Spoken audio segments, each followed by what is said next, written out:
Hello everyone, I hope you all are good. तो पिछली video हमने देखी थी, जैसे आपको पता है कि हमने देखा पब्लिक सेक्टर और प्राइवेट सेक्टर का कि उनका मीनिंग क्या होता है, उनमें कौन कौन से ऑर्गेनाइजेशंस आती हैं आगे। बाकी हमने देखा कि उनका मेन मोटिव क्या होता है। ठीक है, हमने इंट्रोडक्टरी किया, उसका मेन टॉपिक है ये, करिएगा एग्जाम पे पॉइंट ऑफ व्यू से। ठीक है, तो आज हम इनका देखते हैं मेनली डिफरेंस किसका, पब्लिक और प्राइवेट लिमिटेड कंपनीज में। ठीक है, पब्लिक सेक्टर भी बोल सकते हो, प्राइवेट सेक्टर भी बोल सकते हो। ओके, तो फर्स्ट स्लाइड पे देखिए, public limited company versus private limited company versus public limited company. Okay, next slide पे देखिए, मैंने पिछली वीडियो में आपको मीनिंग समझाया था, प्राइवेट कंपनी क्या होती है, पब्लिक कंपनी क्या होती है। प्राइवेट में फिर से समझा देती हूँ, प्राइवेट कंपनी क्या होती है, जो फुली ओन्ड की जाती है प्राइवेट इंडिविजुअल्स के द्वारा। ठीक है, जिसमें गवर्नमेंट का कुछ हद तक रोल होता है, जैसे रूल्स एंड रेगुलेशंस तक, पर fully owned and controlled by the manage by the private individuals. अब देखिए, private, for the private company, इनमें क्या होता है, 2 एडल्ट होते हैं मिनिमम। ठीक है, maximum 2 and minimum 2 and maximum 15 director. Okay, minimum 2 होने चाहिए और मैक्सिमम 15। आगे देखिए क्या लिखा है उन्होंने, जो कंपल्सरी है इनके लिए, 1 can be Indian while the other can be foreigner. एक इंडियन जो होना जरूरी है, बाकी फॉरनर भी हो सकते हैं इनके जो पार्टनर्स हैं। ठीक है, या शेयर होल्डर्स हैं। आगे देखिए क्या लिखा है उन्होंने, 2 person are required to act as a share holder. 2 person जरूरी हैं to act as a share holder. ठीक है, ये प्राइवेट कंपनी का है। ठीक है, आगे देखते हैं for the public company. Public company का मैंने पहले समझा दिया था कि जो fully on run and manage by the government. ठीक है, चाहे वो स्टेट गवर्नमेंट है, चाहे वो सेंट्रल गवर्नमेंट है। ठीक है, तो वो fully owned and controlled by the government, वो पब्लिक सेक्टर कहलाता है। वो पब्लिक कंपनी आएगी जो fully owned and controlled by the government. इसमें क्या बोला उन्होंने, मिनिमम 3 डायरेक्टर होने चाहिए, मिनिमम 3 डायरेक्टर होने चाहिए, मिनिमम 7 शेयर होल्डर्स होने चाहिए। Director if ID proof is given. ठीक है, then DNA is mandatory, application regarding object clause. ठीक है, ये फॉर द पब्लिक कंपनी है। देन आगे हम, ये इंट्रोडक्टरी था, ठीक है आपका सारा।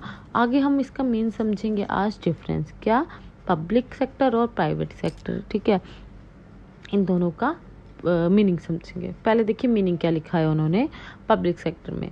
द सेक्शन, अपने हर डिफरेंस में मीनिंग ज़रूर लिखना है। ठीक है, उसका एक पॉइंट तो बन ही जाएगा आपको अच्छे से, आपको मीनिंग तो आता ही होगा, तो आपने ज़रूर लिखना है। The section of a nation's economy which is under the control of government whether it is a central, state और local, is known as the public sector. मैंने बताया था ना आपको पिछली वीडियो में कि हम जो भी गवर्नमेंट के अंडर, चाहे वो स्टेट है, सेंट्रल, लोकल है, ऑन की जाती है, रन की जाती है, मैनेज की जाती है, वो आती है पब्लिक सेक्टर के अंडर, चाहे वो कंपनी है, चाहे इंस्टीट्यूशन है, कुछ भी। ओके, देन प्राइवेट सेक्टर का क्या बोला उन्होंने, the section of a nation's economy which owned and controlled by the private individuals और companies is known as the private sector. जो फुली ओन कंट्रोल्ड की जाती हैं, मैनेज की जाती है, रन की जाती हैं बाय द प्राइवेट इंडिविजुअल्स। ठीक है, और कंपनीज, वो कहलाती हैं private sector. Okay, then basic objective, इसका पब्लिक सेक्टर का क्या है basic objective, to serve the citizens of the country. ठीक है, इनका मेन, मैंने बोला था ना पिछली वीडियो में भी समझाया था कि इनका मेन मोटिव होता है, हमने अपनी इकोनॉमी को, रेजिडेंट्स को, सिटीजन्स को क्या करना है, सर्विस प्रोवाइड करनी है। But as compare to private sector देखें, प्राइवेट सेक्टर का मेन मोटिव क्या होता है, उन्होंने अपनी ब्रांड इमेज बनानी होती है। ठीक है, और उनका मेन मोटिव होता है to earn more and more profit. ठीक है, प्राइवेट सेक्टर का। बट बात करें हम पब्लिक सेक्टर की, उनका होता है कि हमने अपने सिटीजन्स को सर्विस प्रोवाइड करनी है, जैसे कि हॉस्पिटैलिटी, एजुकेशन। ठीक है, जो कि नेसेसरी है। ठीक है, देन रेजेज मनी फ्रॉम, देखिए बेसिस कंपैरिजन का थर्ड पॉइंट है कि कहाँ से मनी रेज अप होती है। पब्लिक सेक्टर में देखिए क्या लिखा है, public revenue like tax, duty, penalty etcetera. ठीक है, गवर्नमेंट जो सेक्टर है, पब्लिक सेक्टर, उनको कहाँ से रेवेन्यू जनरेट होता है, लाइक टैक्स जो हम पे करते हैं, ड्यूटी, पेनल्टी जो हमें चार्जेस लगते हैं, फाइन लगते हैं। ठीक है, वो सारा इसका रेवेन्यू है, किसका, पब्लिक सेक्टर का। But as compare to private sector में देखें, इशूइंग शेयर्स एंड डिवेंचर और बाय टेकिंग लोन। ठीक है, इनको कहाँ से होता है, शेयर इशू करके, डिवेंचर इशू करके और लोन लेकर, ठीक है। प्राइवेट सेक्टर्स को रेवेन्यू जनरेट होता है। बाकी आगे लिखिए एरियाज में क्या लिखा है।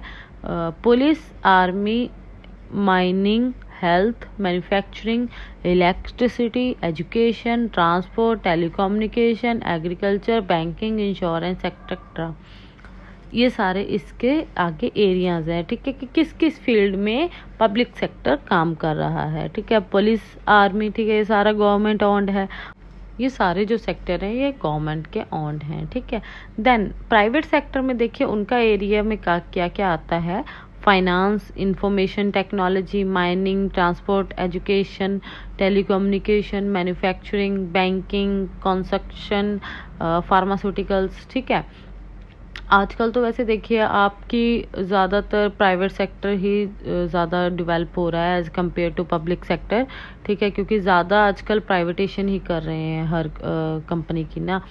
पब्लिक सेक्टर जो लॉस में है उनको प्राइवेट में कन्वर्ट कर रहे हैं, ठीक है, या जो पब्लिक सेक्टर में ज़्यादा उनके ऑर्गेनाइजेशंस हैं उनको कम कर रहे हैं, ठीक है।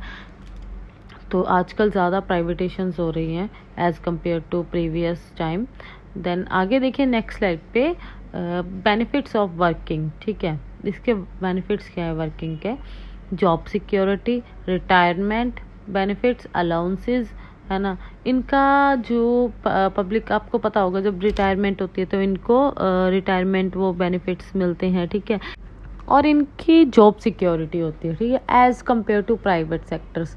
आपने देखा होगा कि जो गवर्नमेंट ओन होती कंपनीज वहाँ पे हम ज़्यादा सिक्योर होते हैं एम्प्लॉयज़, ठीक है, बट एज़ कम्पेयर टू हम प्राइवेट सेक्टर की बात करें वहाँ पे हमें जॉब सिक्योरिटी नहीं होती, क्योंकि पब्लिक सेक्टर में हमें टिल जब तक हमारी रिटायरमेंट नहीं होती तब तक हमें पता है कि हमने अपनी जॉब करना है, पर प्राइवेट सेक्टर का नहीं पता है, वो कब निकाल देते हैं, ठीक है। तो इनमें क्या बोला है कि जॉब सिक्योरिटी या retirement benefits, allowances, but as compare to हम प्राइवेट सेक्टर की बात करते हैं तो गुड सैलरी पैकेज होता है, नो डाउट, ठीक है। कॉम्पिटिटिव इन्वायरमेंट भी देखने को मिलता है, ठीक है, जिससे कि एम्प्लॉयज़ ग्रो करते हैं, ठीक है, इंसेंटिव मिलते हैं, ठीक है, अलग अलग बेनिफिट्स हैं दोनों के। देन बेसिस ऑफ प्रमोशन, इनका सीनियर पोस्ट पे होता है प्रमोशन उनका मेरिट के अकॉर्डिंग।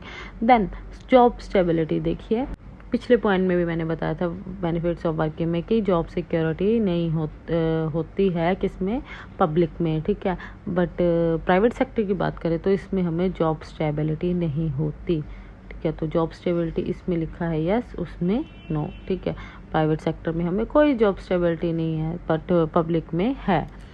तो ये आज का आपका टॉपिक था, दैट इज़ हमने देखा public and private limited companies या public and private limited sector में क्या डिफरेंस है, ठीक है। मेरी और ऐसी वीडियोस देखने के लिए मेरे चैनल को सब्सक्राइब करें। Thank you.